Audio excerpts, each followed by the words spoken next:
Hello दोस्तों, जय माता दी। आज मैं जा रहा हूँ श्री माता वैष्णो देवी की यात्रा पर। ये जो सामने पर्वत दिख रहा है, इस पर्वत के ऊपर हमें जाना है। वहीं पर ऊपर है माता वैष्णो देवी का दरबार। अभी हम गुजर रहे हैं श्री माता वैष्णो देवी रेलवे स्टेशन कटरा के पास वाले रोड से। ये रेलवे स्टेशन जो यहाँ का है, काफ़ी खूबसूरत रेलवे स्टेशन है, जो अपने आप में एक टूरिस्ट प्लेस जैसा है। बाकी दिनों में यहाँ पर काफ़ी भीड़ लगा हुआ करती है, लेकिन अब ऐसा नहीं है। कोविड की वजह से यहाँ पर आज तक अभी कोई ट्रेनें नहीं आई हैं। बिल्कुल शांत स्टेशन है। यहाँ पर कुछ सिक्योरिटी फोर्सेस के जवान ही देखने को मिल जाएंगे। यह है रेलवे स्टेशन के सामने वाला रोड, जिस पर आपको लंबी लंबी ऑटो की लाइनें लगी मिलती थी। यहाँ पर लोगों की भीड़ रहती थी। होटल वाले भी कुछ बंदे होते थे जो मीडिएटर हुआ करते हैं, वो भी यहाँ पे मिल जाते थे आपको। ये जो चौराहा है, ये रास्ते काफ़ी भीड़ हुआ करती थी। 24 घंटे रास्तों पर लोग चला करते थे। लेकिन अभी ये सुबह का वक्त है, 7:30 बजे का, इसलिए दुकानें भी पूरी खुली नहीं है। आज है 18 अक्टूबर 2020 है और आज नवरात्र का दूसरा दिन है। तो नवरात्र के दिनों में भी यहाँ पर देख सकते हैं कि रोड बिल्कुल ही खाली है, क्योंकि सुबह का 7:30 बजे का वक्त है, इसलिए दुकानें पूरी नहीं खुली हैं। लोग नहीं हैं, इसलिए दुकानें भी नहीं खुली हैं। शायद लोग होते तो दुकानें भी खुली हुआ करती। लेकिन आपको खाने पीने की जो भी चीज़ें हैं वो मिल जाएंगी। रेस्टोरेंट खुले हुए मिलेंगे, ढाबा भी खुले हुए मिल जाएंगे, बच्चों की दुकानें खुली हुई मिल जाएंगी। हम धीरे धीरे अब आगे की तरफ बढ़े। यहाँ पर हम बस स्टैंड के पास पहुँच गए हैं। ये जो जगह है, ये बस स्टैंड के पास का इलाका है। ये इसे बोलते हैं फव्वारा चौक बस स्टैंड। यहाँ से लेफ़्ट का जो गेट दिख रहा है वो है बस स्टैंड। यहाँ पर पंडाल लगा हुआ है, इसलिए यहाँ पर कुछ लोगों की भीड़ देखने को मिल जाएगी। क्योंकि नवरात्र का दूसरा दिन है, तो जो पहले दिन जो लोग गए थे वहाँ से वापस भी आ रहे हैं और दूसरे दिन वाले लोग जा रहे हैं। तो यहाँ से हमें थोड़ी बहुत कुछ लोगों की भीड़ देखने को मिलेगी। फिर हम जल्दी जल्दी आगे की तरफ चलते हैं। हम जाएंगे पैदल बाणगंगा से होते हुए हम जाएंगे। अगर आप हेलीकॉप्टर से जाना चाहते हैं तो हेलीकॉप्टर सेवा भी शुरू है। हेलीकॉप्टर का जो किराया है वो हो गया 1730 रुपये, अप डाउन दोनों साइड से। तो आप हेलीकॉप्टर के थ्रू ही जा सकते हैं। तो हम जल्दी से चलते हैं और आगे बाणगंगा की तरफ। यहाँ पर देख सकते हैं बाणगंगा के बिल्कुल हम करीब आ गए हैं। यहाँ पर भी उतनी भी भीड़ नहीं है जितनी कि आप एक्सपेक्ट कर रहे होंगे कि नवरात्र के दिनों में माँ वैष्णो के पास लोगों की भीड़ जा रही होगी। चूँकि आपको ऑनलाइन पर्ची लेनी होती है और 6500 जो है वो लोकल के लिए है, और बाकी बाहर वालों के लिए ज़्यादा सीट नहीं, 1000 या 2000 साथ है। ये जो पास की दुकानें हैं, दुकानें खुली हुई तो मिल जाएंगी, लेकिन यहाँ पर लोगों की भीड़ नहीं मिलेगी। कोई ख़रीदार करने वाला नहीं मिलेगा, इक्का दुक्का लोग ही देखने को मिलेंगे। ये दुकानों पर देखेंगे सजी धजी दुकानें हैं, लेकिन लोग यहाँ पर नहीं हैं। फिर हम आगे की तरफ गए। यहाँ पर हमें ऑटो मिला। ऑटो की लाइनें लगी हुई थी, पर उतनी नहीं थी। कुछ ऑटो वाले थे जो लोग 17 तारीख को गए थे पहले दिन, वो लौट रहे थे, तो उनको लेकर के फिर वापस की तरफ आ रहे हैं। थोड़ा सा और आगे की तरफ गए थे। यहाँ पर हमें मिले जो घोड़े वाले होते हैं भाई लोग, ये थे घोड़े से पहुँचाने के लिए। ये पूछ रहे थे, ये 1200 रुपये बोल रहे थे लगेगा ऊपर भवन तक जाने के लिए, और आप अर्धकुंवारी तक जाएंगे तो उसके लिए आपको 650 रुपये देना पड़ेगा। तो जो भी आप अगर घोड़े, पिट्ठू या पालकी बुक कराएंगे, पालकी तो अभी नहीं चल रही है, घोड़े चलना शुरू हो गए हैं, पिछले 4-5 दिन से चल रहे हैं, तो इनकी बुकिंग आपको करानी पड़ेगी काउंटर से। थोड़ा सा आगे जाएंगे तो यहाँ पर आपको एक मिल जाएगा हैंड सैनिटाइजर। इसमें सेंसर लगा, आप नीचे हाथ करेंगे आपका हैंड सैनिटाइज हो जाएगा। उसके जस्ट आगे आपको लगा होगा कार्निया स्कैन करने के लिए, तो आप अपनी कार्निया को स्कैन कर लीजिए। इसके बाद यहाँ पे अपना डॉक्यूमेंट्स दिखाइए और आगे जाइए। डॉक्यूमेंट्स अगर आप जम्मू कश्मीर के बाहर से हैं तो आपको देना पड़ेगा, रिपोर्ट देना पड़ेगा आपको, टेस्ट रिपोर्ट कोविड का। हम लोग यहीं पर हैं, रहने वाले बाहर के हैं, चूँकि यहाँ पे सर्विस कर रहे हैं, तो हमने अपने ऑफिस से लिखवा लिया था कि हम लगातार रेगुलर सर्विस कर रहे हैं, तो लिखवा के हम चले गए थे। हमें टेस्ट वगैरह नहीं करना पड़ा। तो हम फिर आगे की तरफ यहाँ पे एंट्री कर गए हैं अपने दोस्तों के साथ। अब अंदर जा रहे हैं। यहाँ पर देखेंगे तो कुछ लोगों की भीड़ देखने को मिलेगी। बाणगंगा पे हमेशा ज़्यादातर लोग यहाँ पर देखने को मिल जाते हैं। थोड़ा आगे की तरफ और हम गए तो यहाँ पर दुकानें जो थी, दुकानें बाणगंगा के अंदर का है, यहाँ पर दुकानें खोले हुई मिल गई हैं, लेकिन लोगों की भीड़ अब भी नहीं मिलेगी। यहीं के जस्ट पास में आपको देखने को मिल जाएगा गुलशन कुमार का यहाँ पर लंगर चलता है। टी सीरीज के मालिक थे गुलशन कुमार। इसी के लेफ्ट साइड में जो बोर्ड लगा है, लेफ्ट साइड में यहाँ पर लंगर चलता है। 24 घंटे लंगर चलते हैं यहाँ पर। जब हम लोग गए थे तो बंद था, लेकिन आते समय यहाँ पर लंगर चालू हो गया था, तो यहाँ पर हमने लंगर भी खा के आया। आते समय मैं वो वीडियो में दिखाऊँगा। अगर आप हमारे साथ बने रहेंगे तो जितनी भी, अगर आप यहाँ पर नहीं आ पा रहे हैं तो जितनी भी सारी चीज़ें हैं मैं आपको इसमें आपको वीडियो में दिखा दूंगा। फिर हम यहाँ से आगे की तरफ थोड़ा गए तो आगे की तरफ यहाँ माँ जो भवन है, भवन तक जाने के लिए 2 रास्ते हैं। इसको बोलते हैं रास्ता नंबर 1। तो आप इसके थ्रू जा सकते हैं। और थोड़ा सा आगे जाएंगे गुलशन कुमार का जो जहाँ पे लंगर चलता है उससे थोड़ा सा आगे की तरफ जाएंगे तो वहाँ से एक लेफ़्ट साइड को रास्ता गया है। ये रास्ता सामने दिख रहा है, इस रास्ते से आप होके जा सकते हैं। लेकिन ये रास्ता काफ़ी लंबा है क्योंकि ये रास्ता बनाया गया था बैटरी कार को चलाने के लिए, लेकिन सफल नहीं हो पाया क्योंकि जो यहाँ पे घोड़ा वाले हैं, पालकी वाले हैं, उनकी आजीविका छिन जाती, इसलिए उनके विरोध के कारण इस रास्ते को अभी तक चालू नहीं किया जा सका है। अब हम यहाँ से आगे की तरफ बढ़े। आगे की तरफ पहुँचने के बाद लगभग हम 500 मीटर चल चुके हैं। तो 500 मीटर जो बाणगंगा गेट है वहाँ से 500 मीटर दूरी पर आ जाता है बाणगंगा। ये बाणगंगा जब हनुमान जी को प्यास लगी थी तो माँ वैष्णो ने तीर चला करके उनका उत्थान किया था। इसके बाद से ये बाणगंगा भी कहलाते हैं या फिर बाल गंगा भी कहलाते हैं क्योंकि माँ वैष्णो ने इन पानी में अपने बाल धोए थे, इसलिए इसको बाल गंगा भी कहा जाता है, यानी हेयर रिवर। यहाँ पर अगर आप कोई मुंडन कराने आता है या जो मन्नत किए लोग होते हैं, यहाँ पे सामने की तरफ यहाँ पे मुंडन भी होता है। शौचालय है यहाँ पर, नहाने के लिए स्नान घाट भी है। तो ये हैं बाणगंगा माँ वैष्णो देवी की। हम यहाँ से फिर चल पड़े आगे की तरफ थोड़ा सा। तो यहाँ से जैसे आप बाणगंगा से मुश्किल से 20 मीटर की आसपास चलेंगे, 20 से 25 मीटर, तो आपको एक सीढ़ी भी मिल जाएगी। जो लोग कई लोग सीढ़ी पकड़ के, सीढ़ी के शौकीन है, सीढ़ी से जाना चाहते हैं तो उन सीढ़ियों से भी जा सकते हैं। लेकिन ये जो सीढ़ी है काफ़ी लंबी है, लगभग 1000 से भी ज़्यादा सीढ़ी है। तो मैं कभी रिकमेंड नहीं करता कि आप सीढ़ियों से जाएं। हम लोग यूथ हैं, फीस के बावजूद हम सीढ़ी से नहीं जाते, लेकिन जब भी हम यात्रा से होकर के आते हैं तो हमें कोई थकान नहीं होती है उतनी ज़्यादा। जब हम सीढ़ियों से जाते हैं तो ज़्यादा हमें परेशानी, इसलिए हम सीढ़ी से कभी हम जाते नहीं। ये सीढ़ी है, ये लगभग 1000 सीढ़ियाँ इसमें हैं। इन सीढ़ियों में आपको दुकानें मिल जाएंगी दोनों साइडों में, लेकिन ये सीढ़ियों से जाना अच्छा नहीं रहता है। आगे की तरफ आप जाएंगे तो खूबसूरत जगह है, उसको हम दिखाते हैं। थोड़ा सा और आगे यहाँ से चले, ये आपको पहचान मिल जाएगा बाणगंगा और ये जो गेट है, इन दोनों के बीच में सीढ़ी है। अगर आप ध्यान नहीं देंगे तो सीढ़ियों को मिस कर जाएंगे। यहाँ पे सजी वजी दुकानें हैं। अगर आप फ़ोटो खिंचवाना चाहते हैं तो जब भी आप जाते हैं तो इधर से जाते समय भी फ़ोटो खिंचवा लीजिए, ताकि आपको HD क्वालिटी का फ़ोटो भी मिल जाएगा और कम पैसे में मिलेंगे। लेकिन अब जब आप लौटते समय खिंचवाएंगे तो आपको 2 मिनट में फ़ोटो भी तो दे दिए जाएंगे, लेकिन पैसे भी ज़्यादा देने होंगे और फ़ोटो की जो क्वालिटी होगी वो भी अच्छी नहीं होगी। तो बाणगंगा के पास वाली आप दुकानें देख सकते हैं, ये खुली हुई दुकानें हैं, लेकिन भीड़ क्या, बिल्कुल भी वहाँ पे कोई भी कस्टमर नहीं है। वहाँ पे जब हम स्टार्टिंग में चले थे तो वहाँ पे कुछ लोगों की ज़्यादा भीड़ दिखी थी। जैसे जैसे हम आगे बढ़ गए यहाँ से भीड़ थोड़ी कम हो गई। ये दुकानें बिल्कुल ही खाली हैं। मसाज सेंटर भी खुले हुए हैं, लेकिन यहाँ पर लोग नहीं हैं। तो फिर हम जल्दी आगे की तरफ बढ़े। यहाँ पे एक खूबसूरत सी जगह है। बाणगंगा से लगभग 400 से 500 मीटर जब हम आगे की तरफ गए तो वहाँ पर एक काफ़ी खूबसूरत जगह है, रोड से थोड़ा किनारे है हट कर कि ये है बाथिंग घाट। आप यहाँ पर बिल्कुल जाइए। यहाँ पर अगर फ़ोटो की शौकीन है तो फ़ोटो, और नेचुरल ब्यूटी काफ़ी है यहाँ पर।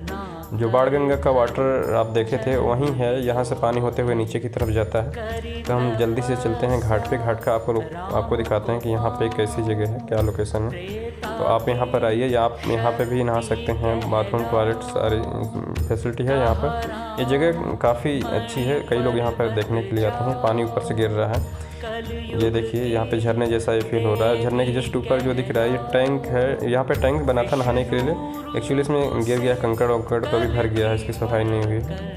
तो ये खूबसूरत जगह है। ये हमारे दिल्ली वाले भैया अनुराग जी हैं, ये सुंदर दृश्य का नज़ारा ले रहे हैं। और नीचे की तरफ भी मेरे कुछ दोस्त हैं जो फ़ोटो शूट कर रहे हैं। हमने लगभग यहाँ पर कुल 30 मिनट के आसपास टाइम एक्सपेंड कर दिया था। ये हमने कुछ यहाँ पर फ़ोटो निकाले, फ़ोटो के सैंपल्स हैं कुछ।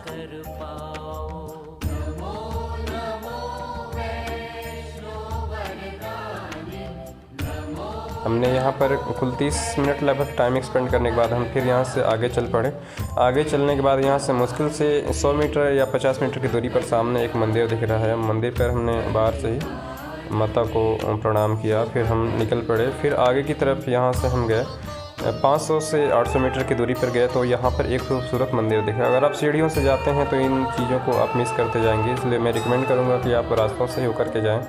यहाँ पर बाहर देखिए भगवान शिव हैं पार्वती के साथ, माता सरस्वती हैं, और ये मंदिर का नाम है इच्छापुर माँ भगवती दर्शन। तो ये मंदिर भी काफ़ी खूबसूरत है, क्योंकि मंदिर में ले जाना फ़ोटो कैमरा अलाउड नहीं होता है। फिर भी मैं थोड़ा सा कोशिश करता हूँ कि मैं मंदिर में देख लूँ क्या है कैसा, थोड़ा आपको दिखाने की कोशिश करता हूँ। ये काफ़ी खूबसूरत मंदिर है।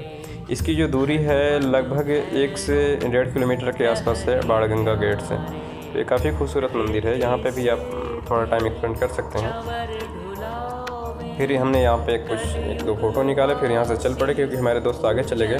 अब हम लगभग 2.5 से 3 किलोमीटर के आसपास ऊपर पहुँच गए हैं। यहाँ पर आप इस रास्ते से होकर जाते हैं, लेकिन यहाँ पर एक चीज़ मिस कर जाते हैं। यहाँ पर माता जी के जो चरणों के हैं यहाँ पर निशान हैं, आप इनका दर्शन नहीं करते, आप इनको मिस करके चले जाते हैं। ये माता के प्राचीन चरण पादुका दर्शन है। यहाँ पे कुछ मूर्तियाँ पीछे स्थापित की गई हैं, तो आप आइए ज़रूर यहाँ पर इनके भी दर्शन करिए।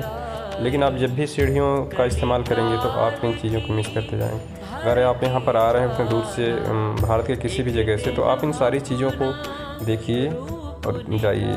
ये मैंने एक मेरा दोस्त फ़ोटो लिया था, उसका मैंने यहाँ वीडियो नहीं बना पाया था अच्छे से। ये है माता जी के चरण पादुका दर्शन जो दिख रहे हैं, ये रेलिंग के बीच में।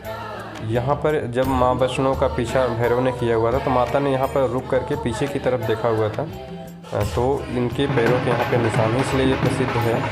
फिर हमने वहाँ से आगे बढ़ गए। यहाँ पर कुछ भाई लोग ड्रम बजा रहे थे। ये लोग ड्रम बजाते हैं, कुछ आपसे मांगते नहीं है। अगर आपकी श्रद्धा हो तो आप कुछ पैसे दे सकते हैं। ये चरण पादुका का प्रीपेड काउंटर है। यहाँ से आप घोड़ा पालकी कुछ भी घोड़ा पालकी यहाँ से बुक कर सकते हैं, या पिट्ठू के लिए बुकिंग करा सकते हैं। तो अपने पढ़ा होगा भी साइड पे 10 साल से छोटे बच्चे अलाउड नहीं है, लेकिन कुछ बच्चे भी यहाँ पर देखने को मिले, जैसे बच्चा है भी जा रहा है। इसके बाद हमने कुछ घोड़े वालों को यहाँ पे कैमरे में कैप्चर करने की कोशिश की, ताकि एक फील लाया जा सके कि हम जो हैं श्री माता वैष्णो देवी की यात्रा पर हैं। क्योंकि बाकी दिनों में यहाँ पर काफ़ी भीड़ लगा हुआ करती, लेकिन आज ऐसा नहीं था। आज कुछ ही लोग दिखते थे जो खच्चर या पिट्ठू या पालकी तो अभी चल नहीं रहे, पालकी अभी बंद है। पालकी क्योंकि पालकी में मोस्टली जो लोग आते हैं वो वृद्ध होते हैं, और 60 साल से ऊपर के लोगों के लिए अलाउड नहीं है। हम थोड़ा ऊंचाई पे गए, लगभग 400 मीटर। वो जो सामने मंदिर दिख रहा है वो शंकराचार्य मंदिर। मैं आने वाले दिनों में उस मंदिर के ऊपर जाऊंगा और देखूंगा वहाँ वीडियो है। जो लेफ्ट साइड इन पहाड़ियों पर मैं तो गया हूँ, वहाँ पे एक छोटा सा मंदिर है। फिर हमने वहाँ से कुछ 1-2 फ़ोटो निकाले। फिर यहाँ से फिर हम आगे की तरफ बढ़ पड़े, और यहाँ पर लगभग हम 5 से 5.5 किलोमीटर के ऊपर लगभग चले गए। तो यहाँ पर पहुँच गए अर्धकुंवारी में। यहाँ पर प्रीपेड काउंटर, यहाँ से टैक्सी भी बुक कराई जा सकती है। आप एक तो नीचे से आप घोड़े को ले सकते हैं, या फिर 3 किलोमीटर दूर आगे चलकर चरण पादुका का जो प्रीपेड काउंटर है वहाँ से, या फिर अर्धकुंवारी से ही बुक कर सकते हैं। बीच में आपको हर जगह घोड़े वगैरह नहीं मिलते हैं, क्योंकि काउंटर से आपको टिकट लेनी होती है और वहीं से इनकी बुकिंग होती है। तो फिर यहाँ पर हम आगे की तरफ चले। यहाँ पर हम लगभग 6 किलोमीटर आ चुके हैं। यहाँ पर एक भोजनालय है, इंद्रप्रस्थ भोजनालय। ये यहाँ पर काफ़ी भीड़ हुआ करती है, क्योंकि यहाँ पर एकमात्र अभी खुला हुआ है, और आसपास में यहाँ पर कोई नहीं इंद्रप्रस्थी है। यहाँ पर ज़्यादा आपको भीड़ देखने को मिल जाएगी। बाहर से लोग पर्चियाँ कटा करके अंदर खाने पीने की सामान ले रहे हैं। तो ये कुछ रेट लिस्ट है जो धुंधली सी पड़ गई है। फिर हमने यहाँ पर अपने चाय कुछ चिप्स वगैरह खाए। यहाँ पर 1-2 फ़ोटो निकाल करके फिर हम आगे की तरफ बढ़े। तो यहाँ से जैसे आप ऊपर की तरफ जाएंगे तो यहाँ पर वो 2 रास्ते मिलेंगे। आपको मैं रिकमेंड करूँगा आप हिमकोठी से होकर के जाइए। हिमकोठी अभी खुला हुआ है। जो भवन का रास्ता इधर हाथी मत्था वाला वो बंद है, लेकिन आप हाथी मत्था की तरफ थोड़ा सा जाएंगे 400 मीटर, वहाँ पे जाएंगे तो वहीं पर अर्धकुंवारी, और अर्धकुंवारी का दर्शन करने के बाद वहीं से आप फिर इसी रास्ते पर हिमकोठी वाले पे आ जाएंगे। 400 मीटर आपको फिर नीचे की तरफ चलना पड़ेगा। तो आप उस रास्ते से गोल सा घूम के आ सकते हैं, लेकिन हमने साइड से गए थे। यहाँ पर जगह जगह आपको वाटर के लिए सुविधाएं दी गई हैं। इसमें आपको नॉर्मल भी पानी मिल जाएगा, ठंडा भी मिलेगा और थोड़ा गर्म भी मिलेगा। तो तीनों तरह के पानी मिल जाएंगे। आप बटन को प्रेस करिए, पानी भरिए। ये हमारे भाई साहब हैं नितेश, जो दिल्ली से हैं। हमारे सभी ये दोस्त हैं। नीतीश कुमार जो दिल्ली से, अनुराग भी दिल्ली से है, और वीरेंद्र यूपी, और एक मेरा दोस्त संजीव जो पटना बिहार से, और तीसरे हैं विकास से हैं झारखंड और बिहार से भी ताल्लुक़ रखते हैं। थोड़ा सा आगे जाओगे तो 400 या 500 मीटर चलने के बाद यहाँ पर ये दिखेगा। आप जो एक रास्ता सा नंबर 2 वो चला जाएगा लंगर जो लिखा है इस ताराकोट की तरफ। भवन का सीधे हम लोग को जाना है, यहाँ से 5.2 किलोमीटर है। और अर्धकुंवारी का जो रास्ता मैंने बताया कि आप जब अर्धकुंवारी आप हाथी मत्था की तरफ वहाँ से चढ़ोगे तो ऊपर से आने के बाद यहाँ पे देख सकते हैं ये जो रास्ता है तो नीचे की तरफ गया। इस रास्ते ये एक्चुअली बैटरी कार के लिए बनाया गया था, तो वो तो अभी चल नहीं रही है, वो गाड़ियाँ इधर से जाती हैं। पैदल चलने में काफ़ी दूरी हो जाती है। ये जो रास्ता ऊपर की तरफ गया है ये गया अर्धकुंवारी की तरफ। यहाँ से 400 मीटर अर्धकुंवारी है, फिर लगभग 400 मीटर आप नीचे आ जाओगे, फिर जो ट्राई जंक्शन है वहाँ पे, वहीं पे आप पहुँच जाओगे जहाँ से हम आ रहे हैं। तो फिर हम सीधे हमें भवन की तरफ जाना है, तो हम जल्दी से भवन की तरफ आगे की तरफ बढ़ते हैं। ये जो रास्ता है, अगर आप अर्धकुंवारी जाते समय नहीं जा पाते हैं और आते समय अर्धकुंवारी जाना चाहते हैं तो आप यहीं से अर्धकुंवारी का रास्ता ले लीजिए और यहाँ से 400 मीटर दूरी पर अर्धकुंवारी है। तो आते समय वहाँ पर हम जाएंगे। काफ़ी खूबसूरत सजावट थी, काफ़ी खूबसूरत दृश्य था, उसको भी मैंने कैद किया कैमरे में। लेकिन आते समय अभी तो हम माता जी के पास जा रहे हैं। तो आगे की तरफ जाएंगे तो लगभग 900 मीटर की दूरी पर हम चलेंगे तो यहाँ पर हिमकोठी मिल जाएगी। हिमकोठी जगह से हम निकल रहे थे, तभी हमारे एक दोस्त ने बोला कि यहाँ पे एक ऊपर काफ़ी अच्छी व्यू पॉइंट है। तो हम जल्दी जल्दी ऊपर की तरफ गए सीढ़ियों से चढ़ते हुए। जब आप ऊपर की तरफ जाओगे तो काफ़ी खूबसूरत दृश्य यहाँ से आपको देखने को मिलेगा। तो आप यहाँ पर आके थोड़ा टाइम स्पेंड करिए। ये ऊपर की जगह है, यहाँ से आपको कटरा जो शहर है रियासी डिस्ट्रिक्ट, आपका काफ़ी खूबसूरत व्यू मिलता है, जिससे आप सेटेलाइट मानो देख रहे हो। इतनी खूबसूरत व्यू मिलती है। यहाँ से हमने कुछ वीडियो बनाए, तो ये हमारे कुछ वीडियो सैंपल हैं, आप देख सकते हैं।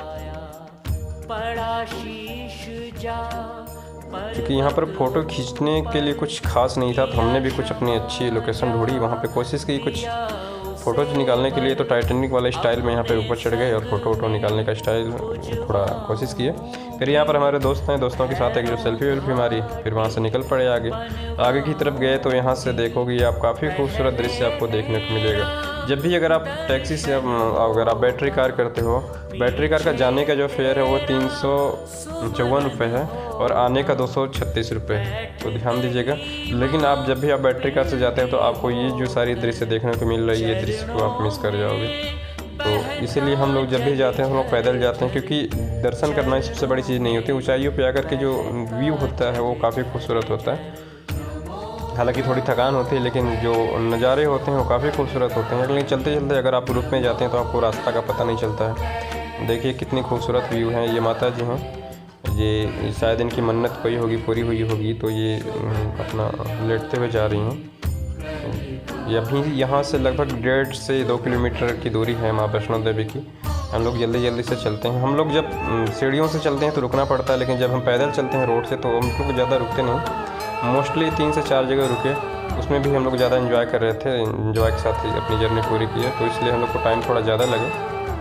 लेकिन जब भी हम घर पे वापस आए तो हमें कुछ ज़्यादा एहसास नहीं हुआ, थकान वकान से कोई फील नहीं हुआ। आते समय दौड़ते हम लोग तो आ गए। तो ये जो रास्ते बने हैं, रास्ते देख सकते हैं कितने खूबसूरत हैं। सीधी पहाड़ है, जगह जगह कुछ जालियाँ लगाई हुई मिल जाएगी, क्योंकि सेफ्टी के लिए ऊपर से पानी गिरता है या ऊपर से पत्थर भी गिरते हैं, तो सेफ्टी के लिए लगाए गए हैं। लेकिन जहाँ पे भी लिखा हो बैठना नहीं, वहाँ पे बैठना नहीं। जो सामने आपको दिख रहा है ये हेलीपैड है, जो अभी फ़िलहाल यूज में नहीं। जो संजीत छत है वो साइड में ऊपर की तरफ है, इससे मिलिट्री का हेलीकॉप्टर है। यहाँ से होते हैं माता जी के पहले दर्शन। ये हैं श्री माता वैष्णो देवी का जो मंदिर दिख रहा है, यही है। यहाँ से पहले दर्शन होते हैं। लगभग यहाँ से 1 से 1.25 किलोमीटर की दूरी पर मंदिर दिख जाता है। और हम आगे की तरफ यहाँ से और बढ़ें तो यहाँ पर एक शॉप मिलेगी, यहाँ पर से आप भेंट या प्रसाद यहीं से आप ले सकते हैं। कई लोग नीचे से भी खरीद के लाते हैं, लेकिन ऐसा नहीं है। जब भी आप नीचे नहीं लेते हैं तो आपको यहाँ पर ये जो है श्री माता वैष्णो देवी की जो साइन बोर्ड है, माता वैष्णो देवी साइन बोर्ड की तरफ से यहाँ पे दुकानें स्थापित की गई। तो यहाँ से आप साइन बोर्ड से प्रसाद ग्रहण कर सकते हैं। माता देवी का भव्य दरबार दिख रहा है, आप इनके दर्शन कर लीजिए। क्योंकि आप उम्मीद है कि आप नहीं आए होंगे तभी मेरे वीडियो देख पा रहे होंगे शायद। ये ऊपर कुछ खच्चर भी यहाँ पर हैं बुकिंग के लिए, यहाँ से आप बुकिंग करा के नीचे की तरफ जा सकते हैं। थोड़ा सा आगे जाओगे तो आपको रोपवे देखने को मिल जाएगा। लोग यहाँ से रोपवे से भैरव बाबा को जा रहे हैं, इस पर हम बाद में वीडियो में दिखाएंगे इसको। ये 100 रुपये में आपको अप डाउन दोनों करा देंगे। जाने में लगभग 2 मिनट का लगेगा, तो आते समय हम जब ऊपर जाएंगे तो इसके बारे में दिखाएंगे। थोड़ा जैसे हम आगे की तरफ जाएंगे तो यहाँ से जो शुरुआत हो, चाहे जो सजावट, जो नवरात्रों में माँ वैष्णो देवी के दरबार में जो सजावट होती है, अद्भुत सजावट, जिसमें करोड़ों रुपए के फूल आते हैं, जो बाहरी विदेशों से फूल आते हैं, उनको अब देखना है। अगर आप यहाँ तक वीडियो देखते आए हैं तो बिल्कुल आपको मिस नहीं करना है। माँ वैष्णो देवी हैं, इनके चरणों को स्तुति करिए। अब हम आगे दिखाते हैं इनकी जो सजावटें हैं। काफ़ी खूबसूरत सजावट की गई थी, लेकिन बस लोगों की भीड़ नहीं थी। ये काफ़ी दुखद एहसास है हम लोग का। जैसे आप एंट्री करोगे तो पहला गेट बनाया गया है, ये यहाँ पे साइड में है। यहाँ से आप टैक्सी बुक करा सकते हैं। टैक्सी बुक करने के बाद यहीं से आपको टिकट मिलता है। इस रेलिंग जो जाली लगी उसके अंदर से जाना होता है अंदर की तरफ। जब आप वापस जाते हैं तो आपको देना पड़ता है 236 रुपये वापस जाने के लिए। यहाँ पर कुछ लोगों की भीड़ लगी हुई है जो बैटरी कार से जाना चाहते हैं। और आमने सामने यहाँ पे 2 होटल हैं, आपको यहाँ पर खाने पीने की सुविधा मिल जाएगी। अगर आप प्रसाद पीछे की तरफ नहीं ले पाते हैं, जो मैंने पीछे दिखाया था, तो आगे भी एक और शॉप है, वहाँ से भी आप भेंट प्रसाद ले सकते हैं। तो यहाँ पर भी एक दरबार सजाया गया था माँ का, तो ये दिखा देते हैं। ये जितने भी दिख रहे हैं सारे फूल हैं, यहाँ पे कोई पेपर वगैरह का कोई इस्तेमाल नहीं किया गया है। काफ़ी कलरफुल फूल हैं। ये कोई स्पेशल वीआईपी भाई लोग आ रहे हैं तो इनको थोड़ा हम भगा देते हैं। यहाँ पे देखिए एक भेंट की शॉप है, या भेंट प्रसाद, यहीं पे प्रसाद मिलता है, यहाँ से आप प्रसाद ले सकते हैं। ये जो दुकान शॉप है ये ऊपर की तरफ रास्ता भैरव को जा रहा है, इसी रास्ते के बिल्कुल पास में है, तो आप इस शॉप से ले सकते हैं। फिर हम थोड़ा आगे की तरफ बढ़े तो यहाँ पर हमें कुछ सजावट दिख जाएगी फूलों की। ये जो माल लिखा हुआ है ये सारे फूल ही हैं, फूलों को इस प्रकार से गूँथा गया है ताकि इस तरह का स्ट्रक्चर बन गया है। जैसे हम मेन गेट के पास आते हैं, यहाँ पर गजराज ही हमें दिख जाते हैं। गजराज इनको भी सजाया गया, काफ़ी खूबसूरत लग रहे हैं। फिर यहाँ से हम इस गेट से एंट्री करेंगे। यहाँ पर 2 गेट है, इस गेट से हम जा रहे हैं माँ वैष्णो की तरफ। जो दूसरा गेट है राइट साइड में वो जाता है भैरव बाबा की तरफ।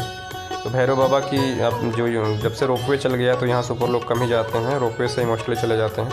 ये जो सजावट है काफ़ी खूबसूरत सजावट की गई है। ये सारे फूलों की सजावट किए गए हैं। कुछ जो लिखा हुआ है जय माता दी या फिर भारत माता, ये सारे फूल ही हैं। इसमें कहीं पे कोई पेपर नहीं है। फिर हम इसको देखते हुए नीचे की तरफ गए।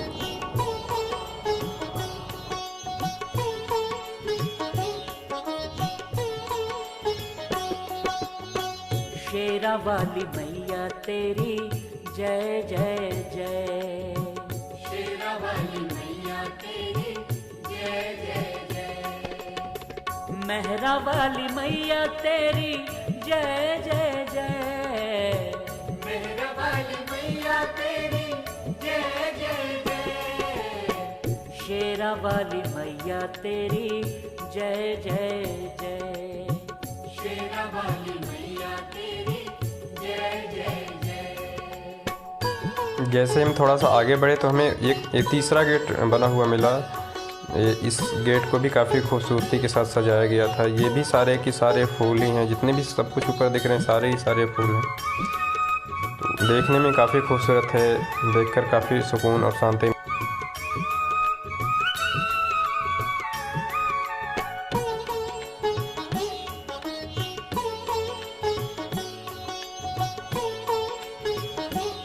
क्योंकि दिन के अब 1 बज गए हैं तो हम जाते हैं माता जी का दर्शन कर लेते हैं, इसके बाद फिर हम वीडियो बनाएंगे। ये जो आपको राइट साइड में दिखते हैं ये हैं माता काली, और जो बीच में है ये है माँ वैष्णो, और जो लेफ्ट साइड में है ये है माँ सरस्वती। तो यहाँ पे 3 पिंडियाँ आपको देख। अब हमने माँ वैष्णो का दर्शन कर लिया है। अब हमने फिर कैमरे निकाले और कुछ वीडियो रिकॉर्ड करने शुरू कर दिए। तो सबसे पहले यहाँ पर हमें दिखे जो नंदी हैं, नंदी भगवान शिव के सवारी हैं। यहाँ पर 2 नंदी जी हैं जो रथ को खींच रहे हैं, और रथ में भगवान शिव माता पार्वती के साथ विराजमान है। रथ को काफ़ी खूबसूरती के साथ बनाया सजाया गया है।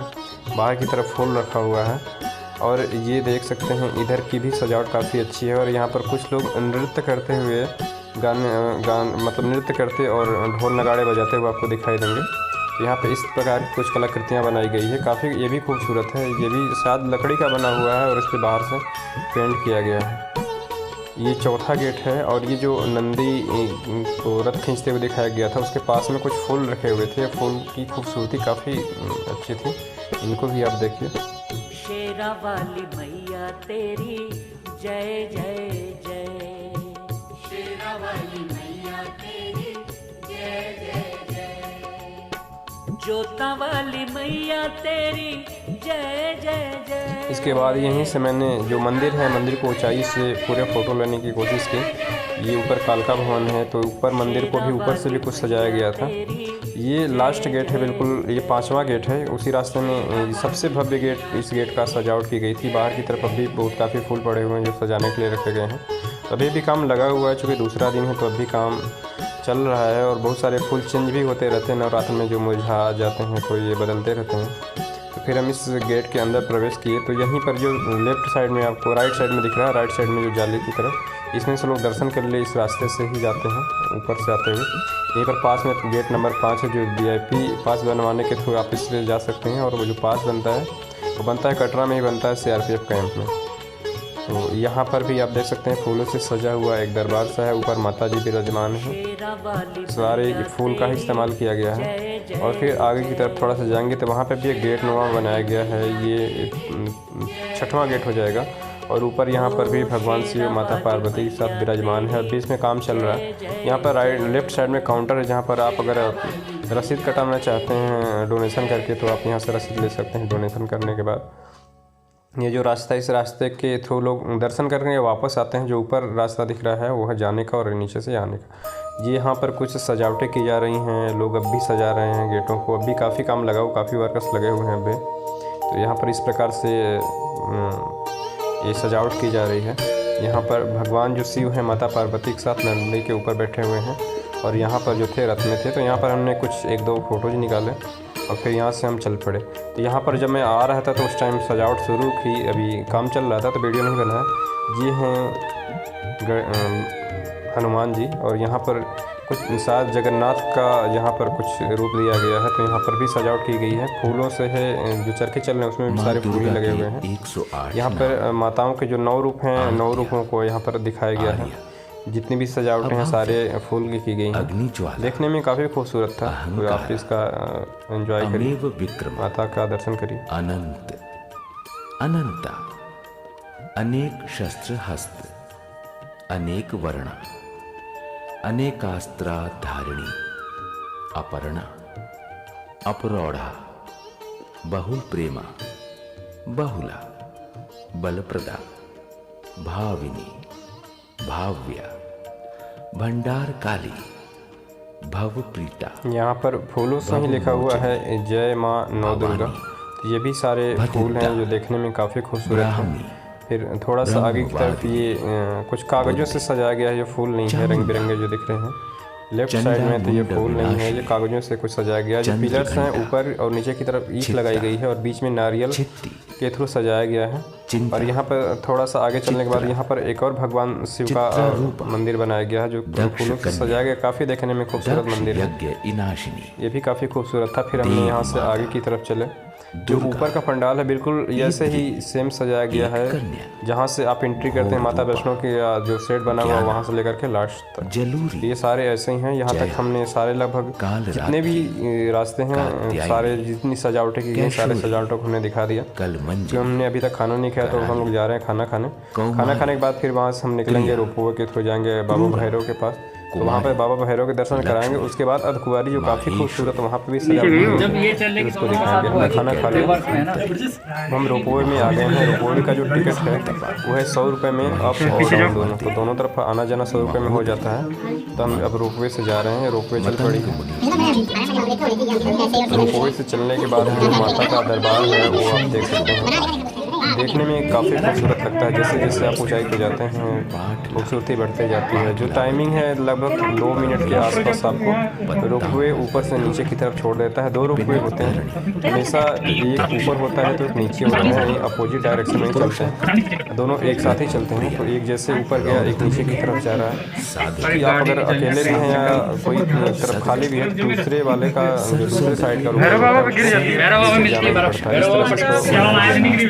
लगभग हम ऊपर की तरफ पहुँच गए हैं। काफ़ी ऊंचाई से पहुँचने के बाद माता का दरबार ऐसे देखने को मिलता है। यहाँ से आप देख सकते हैं 3 पहाड़ियों के बीच में त्रिकुटा पर्वत, यानी त्रिकुटा पर्वतों के बीच में माता का दरबार है। अब यहाँ पर उतर गए हैं रोपवे से, हम बाहर की तरफ एग्जिट कर रहे हैं। तो जल्दी से हम चलते हैं बाबा भैरव जी के पास में।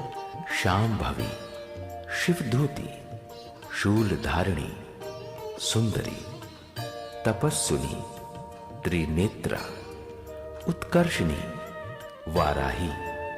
अब यहाँ पर जैसे आप ऊपर की तरफ जाएंगे तो यहाँ पर एक शॉप मिल जाएगी, भेड़ शॉप। ये साइन बोर्ड की तरफ से स्थापित भेड़ यहाँ पर प्रसाद मिलता है। तो आप यहाँ से प्रसाद ले सकते हैं। लेकिन जब भी मोस्टली लोग यहाँ पर प्रसाद क्या होता है 50% प्रसाद तो लूट ही जाता है, क्योंकि यहाँ पर इतने बंदर है, खूंखार बंदर है, आक्रामक बंदर है कि आपके हाथ से प्रसाद छीन लेते हैं। अगर आप नहीं दोगे तो काट भी लें। तो इसलिए आप जब भी प्रसाद लेकर जाएं तो आप सिक्योर करके जाएं। जब भी अगर चढ़ा लेते हैं तो तुरंत उसको बैग में डाल लें, तभी बचेगा। नहीं तो आप सोचें हाथ में लेकर के हम अच्छे से बैग में रखें या साइड में, तो आप बचने वाले नहीं हैं। यहाँ पे 2 बंदर ये लंगूर हैं, देख सकते हैं। कई लोगों के प्रसाद लूट गए हम लोग के सामने, आँखों के सामने ही। कई लोगों को ज़बरदस्ती आके बंदर दुपट्टा मार लेते हैं, छीन लेते हैं, लोग डर के मारे भी छोड़ रहे होते हैं। यहाँ पे ऐसी स्थिति है, बंदरों से आप जब भी यहाँ पर जाएं तो सावधान रहें। अगर आपके हाथ में डंडा है तो डंडे से बिल्कुल बंदर आपके पास नहीं आएंगे, लेकिन आप बंदरों को छेड़िए मत। ये ऊपर से मंदिर दिख रहा है बाबा भैरव जी का, और साथ में पहाड़ियाँ हैं। बाबा भैरव की जो ऊंचाई है वो लगभग सी लेवल से 2000 मीटर है, और सर्दियों के मौसम में यहाँ पर कभी कभार हमेशा में बर्फ़ देखने को मिल जाती है। और 3 पर्वतों के बीच में आपको दिख जाएगा माँ वैष्णो का दरबार। हमने भी एक फ़ोटो खींचना चाहा तो हमने एक सेब खिलाया है लंगूर को, सोचे एक फ़ोटो तो तुम्हें खिंचवा लेते हैं, तो फिर फ़ोटो ही खींच लिए। सेब खिलाने के बाद फिर बंदर के साथ मैंने 1-2 फ़ोटो शूट कराए। फिर यहाँ से हमारी टीम तैयार होकर के वापस की तरफ चल पड़ी और हम चल पड़े नीचे की तरफ।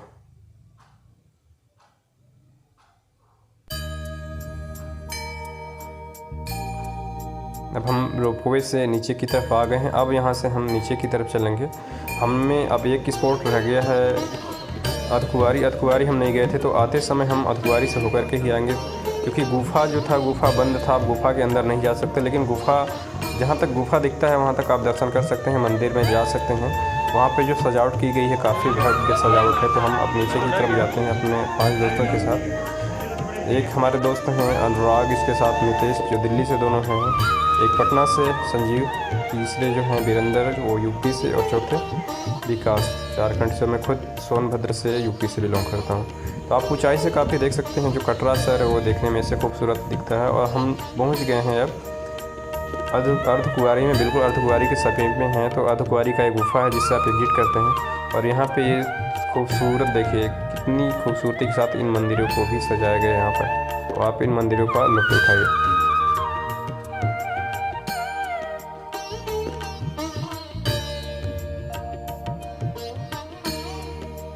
जो ये मंदिर दिख रहा है, मंदिर के उस पार अपोजिट डायरेक्शन में ही लगभग वहीं से गुफ़ा, उस साइड से रास्ता है। गुफ़ा से होते हुए आप जहाँ पे हम कैमरे से रिकॉर्ड कर रहे हैं इस तरफ ही आना होता है। इधर आने के बाद आपको हमारे पीछे की तरफ एक गुफ़ा दिखेगा, उस गुफ़े से होकर के आप एग्जिट करते हैं। जो यहाँ के मंदिर है, मंदिर का जो अंदर का सजावट है वो काफ़ी भव्य सजावट की गई थी। इसके अलावा जो माँ वैष्णो देवी का जहाँ पर 3 गुफ़ा हैं, 3 रास्ते हैं, वहाँ पर भी काफ़ी खूबसूरत सजावट की गई थी। यहाँ पर भगवती भवन और शारदा भवन है। पिछले सालों में ये भवनों को भी सजाया गया था, लेकिन इस साल भवन पे कोई सजावट हमें देखने को नहीं मिली थी। ये जो गुफ़ा है, इस गुफ़ा से आप एग्जिट करते हैं।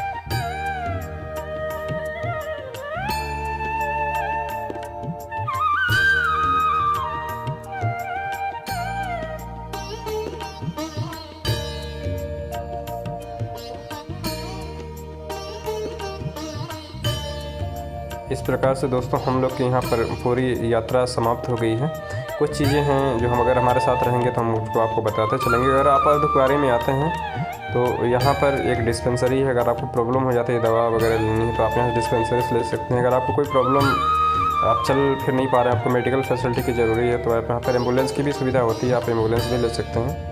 अर्धकुंवारी में रहने के लिए, खाने के लिए और विश्राम करने के लिए भी काफ़ी सुविधाएं दी गई हैं, तो आपको यहाँ पर कोई दिक्कत नहीं होगा। क्योंकि अर्धकुंवारी में अगर गुफ़ा में जाना चाहते हैं तो गुफ़ा में नहीं जा सकते हैं। कुछ चीज़ों को आपको ध्यान रखना है यात्रा के दौरान। आपको हमेशा मास्क लगाए रखना है, और हैंड को सैनिटाइजर, जहाँ पे भी अगर आपको सैनिटाइजर दिखे तो सैनिटाइज कर लेना है। आपको अगर टनल दिखे तो टनल में जाना, लेकिन कहीं टनल तो था नहीं। आप ऊँचाई से देखना चाहें तो माँ वैष्णो का जो रास्ता है वो काफ़ी खूबसूरत देखने को मिलता है। हम लोग नीचे लगभग 6 बजे के आसपास नीचे की तरफ आ गए थे। तो यहाँ पर सूर्यास्त होने वाला था। इस गेट के पास आए जैसे सूर्यास्त हो गया था, तो हमारी यहाँ तक पूरी यात्रा पूरी हो जाती है। हम बाणगंगा गेट के पास आ गए, और बाणगंगा है। लगभग हमें पूरी यात्रा में आने और जाने में 11 घंटे लगे थे, लेकिन हमने काफ़ी टाइम ऊपर एक्सपेंड किया था क्योंकि सजावट अच्छी की गई थी।